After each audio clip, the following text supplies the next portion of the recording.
Et bonjour à tous, on est en direct pour cette nouvelle session du tirage de l'oracle des maîtres dauphins. Très heureux de vous retrouver aujourd'hui avec un petit changement d'horaire. D'habitude on se retrouve, et un changement de jour d'ailleurs. D'habitude on se retrouve le vendredi à 19 heures et puis aujourd'hui, une fois n'est pas coutume, c'est le jeudi à 18 heures. Donc j'espère que vous allez bien, que vous m'entendez bien également. J'ai pas tenté comme pour l'apéro papote de me mettre dehors aujourd'hui, ça a été suffisamment périlleux mais drôle. Mardi dernier sur le Facebook Live, pour ceux qui l'ont pas vu, vous avez le replay qui est disponible sur ma page Facebook. Ce qui ne nous a pas empêché d'aborder des sujets très très intéressants, notamment avec la question de Delphine, la question de Stéphanie, ça a été vraiment très très riche. Je vois que le monde commence à arriver, je vous récapitule deux infos avant qu'on commence, et puis on part dans le bain des dauphins.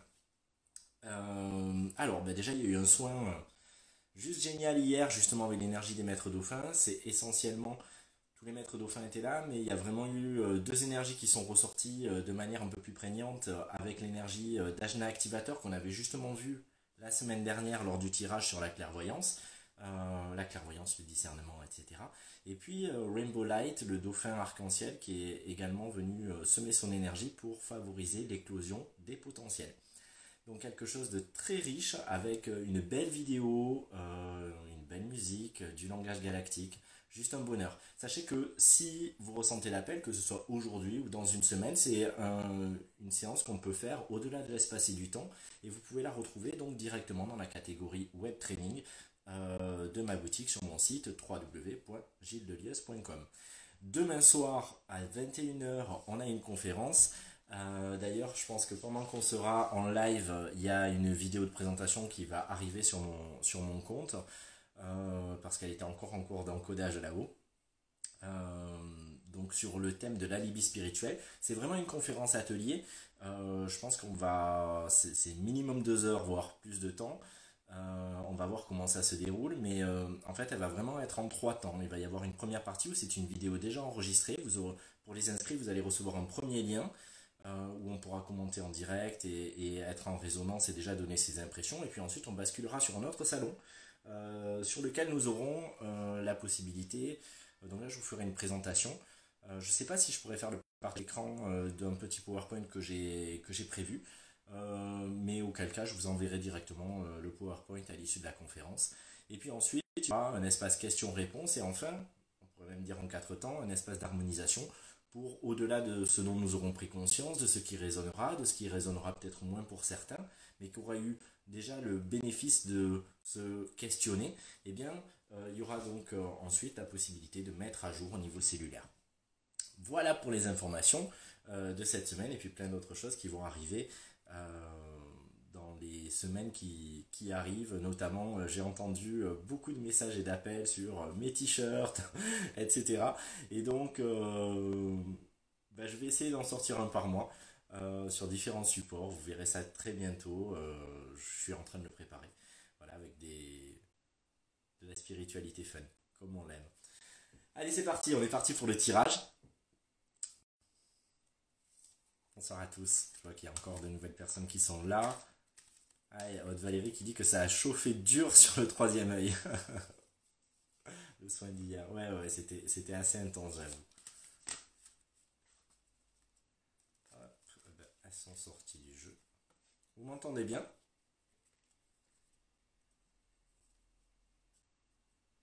A priori, oui. Alors c'est intéressant parce qu'il y a deux cartes qui sont sorties. À chaque fois, ils nous font vraiment des. Ce que j'adore avec les dauphins, c'est qu'à chaque fois, c'est très différent et surprenant. Euh, Donc on a deux cartes qui sont sorties, mais deux cartes du même maître dauphin, qui nous donnent en revanche deux messages différents. Le maître dauphin, je crois qu'on boucle la boucle parce que je crois que c'est celui qui était sorti lors du premier tirage de confinement de mémoire. Je crois qu'il y avait le vert, mais je crois qu'il y avait Kalim également. Donc c'est Kalim, le maître dauphin rouge.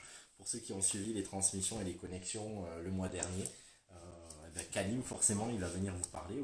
Ce mois-ci, on est sur Champatakir. Le mois prochain, on sera sur le dauphin joueur Impaga. Mais c'est le dauphin qui nous a accompagnés justement tout le mois d'avril. Donc le premier message, parmi les deux qu'il nous adresse, Kalim, C'est j'actualise ma vision du monde en accord avec mon être profond. Et je crois que justement, c'est une carte qu'on avait déjà tirée ensemble lors d'un des tirages. Donc ça veut dire que peut-être ça se passe à un nouvel octave, mais peut-être aussi que c'est un signe que le job est fait et que une boucle se boucle, que quelque chose d'autre est possible. Donc on va voir comment ça résonne. La deuxième carte, toujours avec le même symbole, le même sceau de Kalim, c'est je baigne la matière de lumière pure. Euh, je vais m'expliquer sur ces deux cartes en essayant d'être relativement concis. Vraiment, ce qui me tient à cœur de vous partager là ce soir par rapport à ces énergies, par rapport à l'énergie de Kalim, par rapport à ces deux messages, c'est que on peut se réclamer. Alors ça va vraiment être en lien aussi avec l'atelier de demain soir. On peut vraiment être avoir une vision de comment devraient être les autres, nous-mêmes, le monde, de ce à quoi on aspire, et pour autant, euh, il y a toujours une distance qui existe entre nos idéaux, ce qui vibre vraiment à l'intérieur, dans notre être profond, et puis la manière dont on se comporte, les pensées qu'on peut avoir, les paroles et les actes. Et c'est pas un problème en soi, à partir du moment, encore une fois, où on le voit. Et Kalim nous donne cette opportunité aujourd'hui de faire ce retour sur soi et de se dire, eh tiens, si je me mettais encore un peu plus en conformité, si je me mettais, excusez-moi, moi si je me mettais un peu de clim parce que j'ai très chaud, et si je me mettais encore un peu plus en conformité, et surtout si j'actualisais aussi quelque chose qui se vit à l'intérieur de moi et que peut-être je n'avais pas réactualisé depuis un moment. Peut-être que cette vision du monde que j'ai, elle est en accord avec mon être profond d'il y a 10 mois, 10 semaines ou 10 ans. Et peut-être que mon moi profond, même s'il reste toujours certainement équanime, à la fois il a pu embrasser différentes perspectives parce que tout a bougé autour et que donc du coup il bouge avec. Peut-être que au gré des expériences, nous acquérons aussi une nouvelle vision. Donc c'est comment je peux m'aligner avec lui et m'aligner avec lui aussi à partir de là où j'en suis moi dans cette dimension aussi incarnée et dans cet instant. Donc c'est cesser d'être dans un continuum perpétuel, mais aussi accepter de remettre en cause et d'actualiser en permanence pour me dire, tiens, est-ce que ce que je défends, même si ça résonnait comme ça, juste et parfait l'instant d'avant, est-ce que ça résonne toujours juste et parfait pour moi? Est-ce que je ne suis pas simplement en train de perpétuer quelque chose qui a perdu toute sa substance parce que justement j'ai cessé de raisonner totalement avec et que je ne m'en suis même pas rendu compte, je ne me suis même pas posé la question, je n'ai même pas remis les choses en cause. Donc Kalim vient nous dire, oui, comment avoir cet examen de conscience et ce retour sur soi pour être dans la véritable présence et ne pas être dans un automatisme robotique qui fait que, oh ben voilà, je l'ai acté un jour, je l'ai acté toujours. Non, je peux sans cesse y revenir et parfois je confirme et renforce quelque chose et parfois je l'amende, je vais le modifier, je vais l'actualiser la journée, le, voilà, le mettre au goût du jour de ce qui est au plus proche de ce qui résonne pour moi dans l'instant. Et en l'occurrence, c'est comme s'il nous apportait une précision par rapport à ça avec sa deuxième carte. Sa deuxième carte qui est je baigne la matière de lumière pure.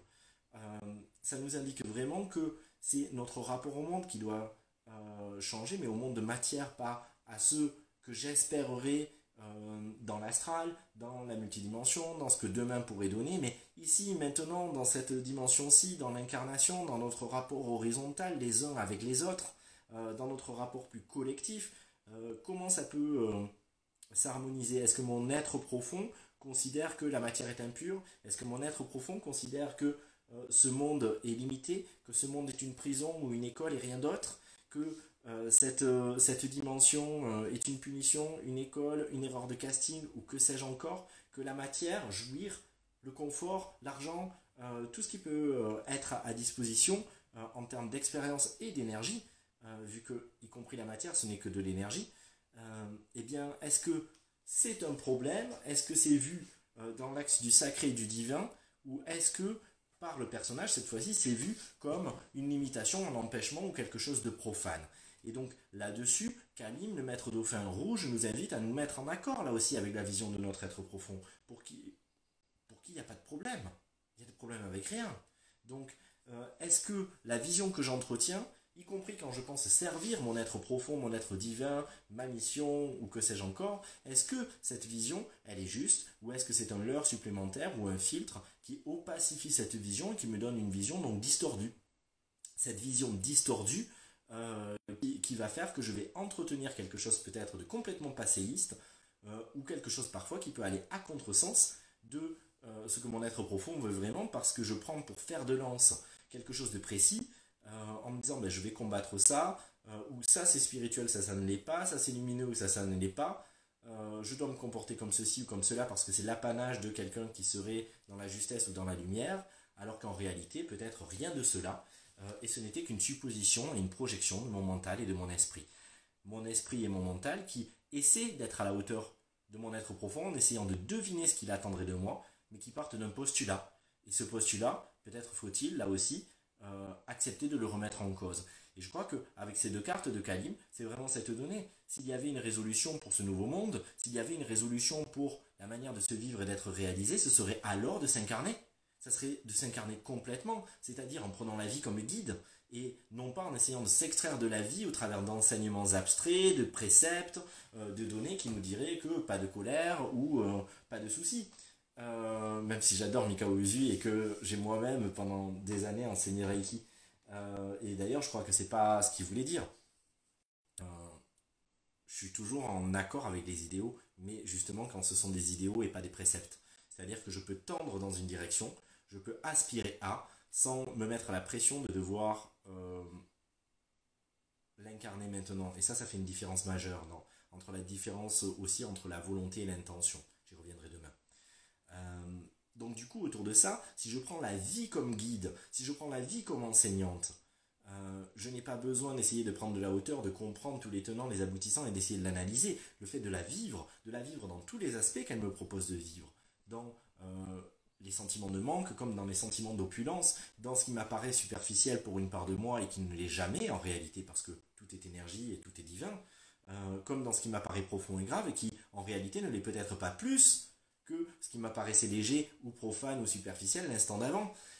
Dans toutes les occasions, les expériences, les relations, les rencontres que la vie met sur mon chemin et dans tous les stimuli qui viennent me titiller et qui font que plutôt que de garder à distance certaines données, certaines personnes, certains lieux, au contraire en faisant face, en plongeant dedans, eh bien intégrer, réintégrer, s'harmoniser avec et donc du coup laisser la vie faire à travers moi son œuvre. Et donc c'est peut-être ainsi que le nouveau monde se manifeste parce que non simplement ma vision évolue en accord avec ce que mon être profond, ce que je suis en réalité, m'envoie comme perspective pour embrasser ce monde, et non plus au travers, encore une fois, du mental et de ce qu'il pense être ce qu'on attend de lui, au sens divin. Et donc la bascule majeure pour aujourd'hui, pour cette semaine à venir, c'est celle-là. C'est comment, finalement, dans la réjouissance de vivre simplement cette vie, je suis encore plus au rendez-vous avec l'être spirituel que je suis. Parce que, et encore une fois, on le verra demain, la spiritualité n'est pas une pratique. Et la rendre une pratique, c'est la mode du moment. On pourrait aussi dire que c'est le cas depuis des millénaires chez les orientaux, etc. Mais je crois que c'est pas vraiment pareil et qu'aujourd'hui, la spiritualité est devenue l'apanage un peu, un peu hype, un peu bobo aussi. Et c'est ok. Mais finalement, on en fait une pratique, on en fait plein de techniques. Euh, Beaucoup de gens s'en réclament parce qu'ils ont fait 3 stages ou que sais-je encore, mais ils n'avaient pas besoin de faire 3 stages pour s'en réclamer. Et à la fois, le fait d'avoir fait 3 stages ou même 15 ans de quête n'est gage de rien non plus. C'est-à-dire que c'est pas parce que je fais des expériences, si je ne les intègre pas et que je n'en tire rien, si je n'ai acquis que des techniques ou des savoirs froids, si j'ai entretenu mes mécanismes dedans, ben, ça sera excusez-moi l'expression, mais pisser dans un violon. Donc, en revanche, si au-delà d'une technique et d'un savoir, c'est revenir à ce que je suis vraiment, enlever des filtres, rentrer encore plus en transparence, alors euh, ça change tout. Et donc, du coup, c'était pas une pratique, c'était simplement de moi à moi, et la pratique, à la rigueur, est juste un instrument. Mais elle pourrait ne pas être là. Alors, je vois Julien qui dit Alors je sais pas si c'est de l'humour ou pas. Attention aux oreillettes Bluetooth, c'est assez mauvais pour le cerveau. C'est moins pratique avec un fil, mais beaucoup mieux pour la santé. Eh ben écoute Julien, je n'ai pas cette croyance, mais merci quand même. Je crois que je crois qu'on peut s'adapter à tout. Et puis bon, si un jour j'en paye les pots cassés et que ça a un impact sur moi, ben c'est ok. Il y a tellement de choses justement sur lesquelles on peut actualiser notre vision. Et pourquoi certaines personnes sont impactées par certaines choses et d'autres non. Peut-être parce que certaines personnes s'implantent de l'idée que ça pourrait être mauvais, créent cette donnée-là, et puis d'autres, sans juger si c'est bon ou mauvais, se disent, ouh, là, peut-être qu'avec une certaine donnée, je rentre en résonance disharmonique, et puis je vais trouver le moyen de surfer avec, comme avec la Wi-Fi, comme avec plein de choses, qui, dans un premier temps, étaient peut-être dérangeantes, et puis je peux arriver à switcher et à vibrer à l'unisson avec. Même si, je te rejoins, on va trouver des études qui vont nous dire que c'est mauvais. On trouvera des études qui diront que c'est neutre. Et on dira que ces études sont commandées par les GAFA, etc. Je crois que ça peut être réellement nocif s'il n'y a pas une conscience qui est mise derrière. Mais à partir du moment où on se met dans... merci parce que ça va vraiment dans le sens de justement de Kalim. Eh bien, à partir du moment où on fait cette expérience de rentrer en communion avec, alors il ne peut pas y avoir des disharmonies parce que ce n'est pas tant l'énergie en face c'est comment j'entre en synergie avec et comment je l'intègre. Donc, je ne dis pas que je suis en capacité à chaque instant de l'intégrer en axe, comme tout un chacun, et parfois peut-être que ça m'impactera, parfois non. Mais moi, ma philosophie, et c'est vraiment ce que m'ont transmis aussi les dauphins, c'est de composer avec tout et c'est justement de ne pas m'éloigner de quelque chose qui me ferait du mal potentiellement, parce que si ça me fait du mal, c'est que je suis en incapacité de d'onduler avec. Donc c'est au contraire, prends la vague, bois 3 fois, 4 fois, 5 fois la tasse, développe une maladie s'il le faut, mais à un moment donné, deviens libre de ça. Essaie de ne plus te protéger des données qui pourraient t'atteindre, mais soit dans ton rayonnement qui te permet d'onduler avec tout ce qui est. Donc Julien nous dit, en fait, je parle de mon expérience personnelle, elles me font très très mal à la tête. Ok, c'est ok, mais c'est peut-être aussi qu'une étape. Et ça ne veut pas dire qu'il faut condamner l'outil, mais simplement que peut-être cet outil, j'ai été en disharmonie avec lui, mais peut-être que demain, je peux être en totale harmonie. Ah ben voilà, je commence à développer un mal de tête. Non, je plaisante.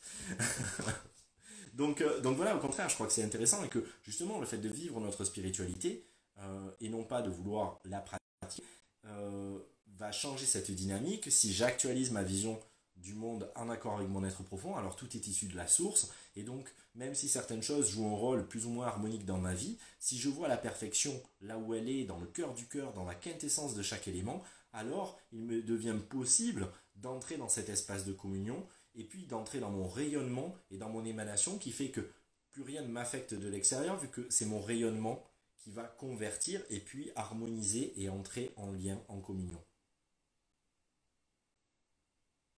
Alors, Julien nous dit c'était juste un partage de mon expérience et après, je pense que je ne dois pas être au même niveau que toi encore. Eh ben, le scoop, mais ça n'est peut-être pas un, c'est que je crois qu'il n'y a pas de niveau et qu'il faut arrêter aussi avec ces nivellements. Il faut arrêter avec cette idée qu'il y a un avancement, qu'il y a quelque chose à glaner, une avancée, etc. Et que peut-être cette carte aussi de Kalim, ce qu'elle vient nous dire dans l'accord avec l'être profond, mais aussi le fait de baigner la matière de lumière pure, c'est de voir que comme de manière très physique, la matière n'est que de la densification d'énergie, et que quand on remonte à la dimension la plus microscopique, pardon, et qu'on rentre dans le quantum, eh bien, on va voir qu'il y a, il y a que de l'énergie, voire du vide. Eh bien, finalement, rien n'est séparé, et donc cette matière, y compris cette oreillette, y compris les ondes, tout est fréquence, tout est longueur d'onde, tout est vitesse, tout est vibration. Et donc, du coup, si j'arrête de le mettre sur certaines strates et de les considérer différemment, mais que je vois que ce n'était que le concept qui m'éloignait de certaines données, alors tout change. Et donc, du coup, je suis plus obligé de regarder, de tester, est-ce que c'est bon, est-ce que c'est mauvais, de manière absolue ou pour moi, mais simplement, bon, ben là, je peux faire l'expérience de manière conjoncturelle que ça ne me convient pas et que j'arrive pas à m'harmoniser avec.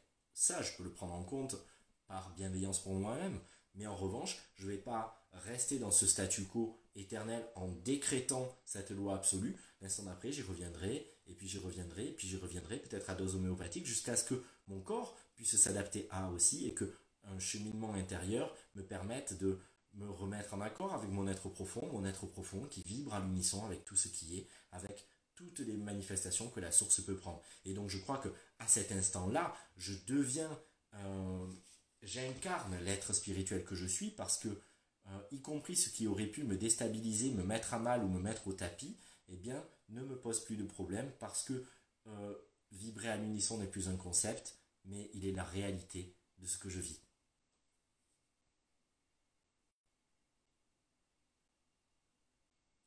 Alors, tu nous dis que c'est en élevant ton taux vibratoire que peut-être tu te protégeras plus. En réalité, c'est peut-être en cessant de te protéger que tu le sauras le plus. Et que ton taux vibratoire remontera. Mais je crois que la stimulation accessoire, je te titille du coup, hein, je réponds, la stimulation accessoire, ou en tout cas factice, du taux vibratoire comme une solution, est aussi à mon sens un leurre. Euh, j'ai un problème, je monte mon taux vibratoire. Non, mon taux vibratoire remonte tout seul parce que c'est la conséquence naturelle d'un état d'accueil, d'un état de connexion à moi. Et pas, je stimule ça. C'est comme quand on entend ces phrases qui aujourd'hui me font mourir de rire et pourtant que j'ai utilisé moi-même. Ah, je vais ouvrir mon cœur, je vais stimuler l'ouverture du cœur. Mais le cœur s'ouvre de lui-même. J'ai pas besoin d'aller stimuler le cœur. Mais en revanche, s'il s'ouvre pas dans sa dimension spirituelle, c'est qu'il y a un état de conscience, c'est quelque chose qui n'est pas connecté. Mais quand cette chose est connectée, le cœur s'ouvre de lui-même. Le problème n'a jamais été le cœur qui n'arriverait pas à s'ouvrir. Donc vouloir activer de manière artificielle la donnée, que ce soit augmenter le taux vibratoire ou aller sur l'ouverture du cœur, est une...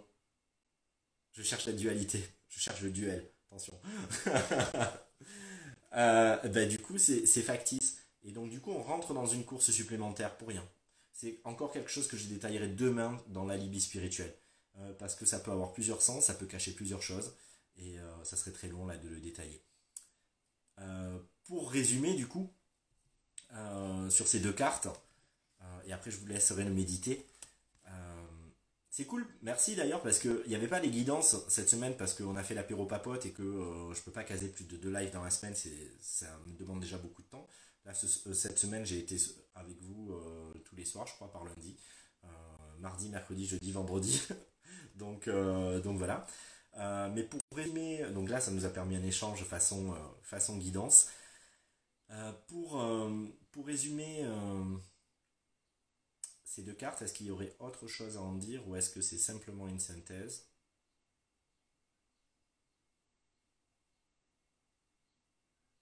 Je n'ai besoin de rien d'autre. Le monde, y compris tel que je le rêve, est déjà là. Il m'appartient de le voir. Ce que je projette sur demain, ce que je projette ou sur hier qui a été mieux, ou sur demain qui serait mieux, ou sur demain qui serait dangereux, ne sont que des vues de l'esprit. Le temps linéaire n'existe pas et il n'est qu'une norme. Et donc du coup, il me revient parce que je me mets en accord avec ma vision la moins filtrée possible, celle qui résonne au plus profond de moi. Alors, je découvre que le paradis a toujours été ici et que tous les êtres vivants qui l'habitent ont toujours été là aussi. Et donc du coup, parce que je change cette vision, ben tout est transformé, tout est tout est sublimé. Et donc du coup, je me mets à incarner une nouvelle réalité, pas à coup de volonté, pas à coup de concept, pas à coup de théorie, pas à coup de croyance, mais à coup de vibration. Je l'émane. J'émane le fait que je suis déjà posé en moi. Et donc du coup, il n'y a pas de militantisme là-dedans. Alors que dans ce monde de développement personnel, dans ce monde de bien-être, dans ce monde de spiritualité, mais il y a tellement de militantisme, il y a tellement de bons sentiments, mais il y a tellement aussi de gens qui sont dans le conseil à l'autre, dans les idées, les avis sur tout et n'importe quoi. Je pense pas que ce soit ça être spirituel. Je pense pas que ce soit ça le développement personnel, ou alors peut-être au sens littéral du terme, être un être le développement personnel, c'est-à-dire développer la personne. Euh, et la personne, c'est-à-dire la personnalité, c'est-à-dire l'ego, c'est-à-dire la construction. dans la croissance spirituelle, dans l'accueil de ce que nous sommes réellement. C'est au contraire accepter de prendre une distance, c'est accepter de ne plus savoir ce qu'on est, et c'est parce que nous ne sommes plus quelque chose de particulier que nous avons enlevé les étiquettes, que nous pouvons tout vivre avec tout et en permanence, et nous renouveler, nous réinventer, jouer de cette forme.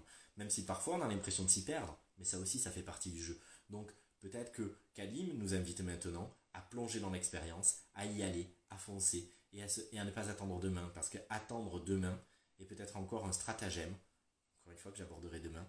Vous l'avez certainement vu dans la première bande-annonce de la conférence de demain que j'avais balancée il y a peut-être une semaine, et puis ou peut-être dans celle qui vient de paraître là, je sais plus, je m'y perds. Mais voilà, il y a deux stratagèmes principaux qui peuvent se cacher derrière la donnée de demain, même si on a de grands espoirs sur demain.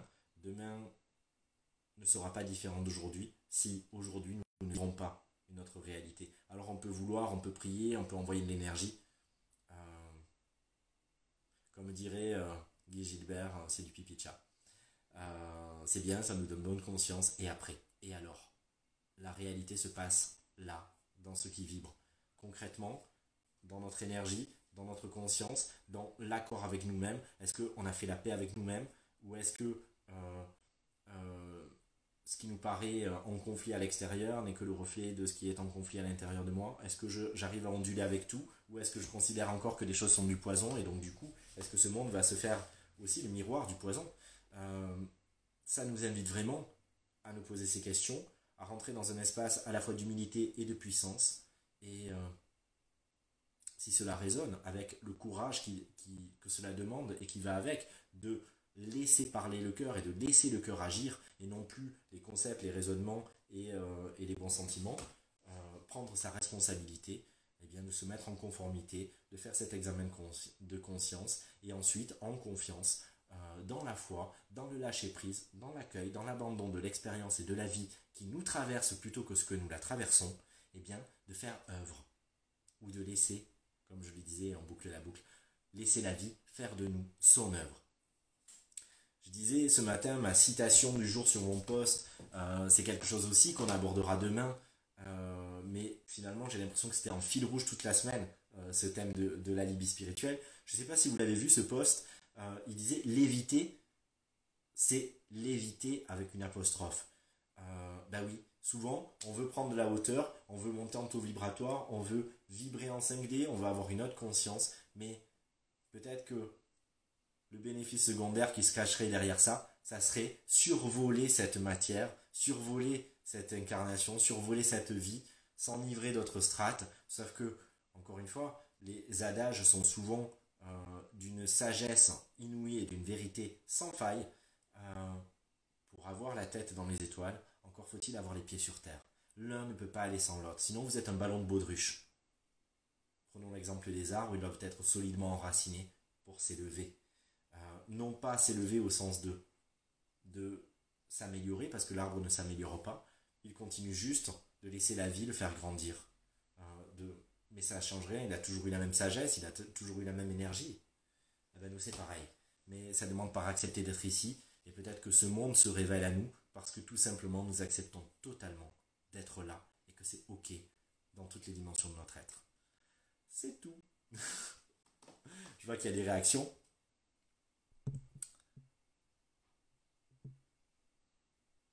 Ah mais super, Julia qui dit que c'est dingue, ça rejoint toujours ses ouvertures de conscience. Et qu'elle a beaucoup de gratitude pour ce que je transmets et qui n'est pas évident. Merci, c'est très gentil, ça me touche. Je vois Steph aussi qui dit: je n'ai jamais compris ce fameux parle avec ton cœur comme si je pouvais le déclencher. Cela arrive toujours naturellement quand je ne suis plus en recherche de quoi que ce soit en route. Ben oui, c'est un espace de congruence qui crée ça pour rejoindre ce qu'on disait mardi à l'apéro papote. Super. Ben voilà. J'espère que cette guidance vous aura parlé. N'hésitez pas à raisonner avec Kalim pendant ces 7 jours. Et puis, si vous avez envie de creuser la piste de Kalim, vous pouvez toujours intégrer ce programme de connexion et de transmission à cette énergie qui était normalement en avril, mais qu'on retrouve également sur mon site avec des exercices précis justement pour cheminer dans son énergie, se rapprocher de sa fréquence et puis la vivre en soi, de manière à pouvoir actualiser sa vision du monde, etc. etc. Et puis, toujours avec des vidéos vibratoires, ma Magic Touch, mes sons, une méditation avec des sons binauraux, en hypnose spirituelle, avec certaines fréquences qui vont venir agir, avec voilà, tout ce que je mets à disposition comme dans les PK, les processus d'expansion de conscience assistée qui vont vous permettre justement d'avoir accès plus facilement à d'autres espaces modifiés de conscience et donc ainsi de connecter le cœur du cœur, mais avec du fun en plus, sans être dans quelque chose d'astreignant, mais dans quelque chose qui, à la manière d'une transe douce, nous amène naturellement à la maison en nous, cette maison qui ne nous a jamais quittés, qui n'est pas ailleurs, et que je peux trimballer avec moi façon tortue, parce que tout est là. Je vous souhaite une excellente soirée, je vous dis à très très bientôt, à demain pour certains pour la conférence atelier, à plus tard pour d'autres. Si je ne vous ai pas d'ici là, je vous souhaite un super week-end, régalez-vous, il y a du soleil. On est dans les moments où on savoure de se retrouver les uns les autres, à l'extérieur aussi, de retrouver des gens et de se rendre compte de combien c'est important d'être ensemble. Profitez-en. Je vous embrasse, belle soirée et à très vite.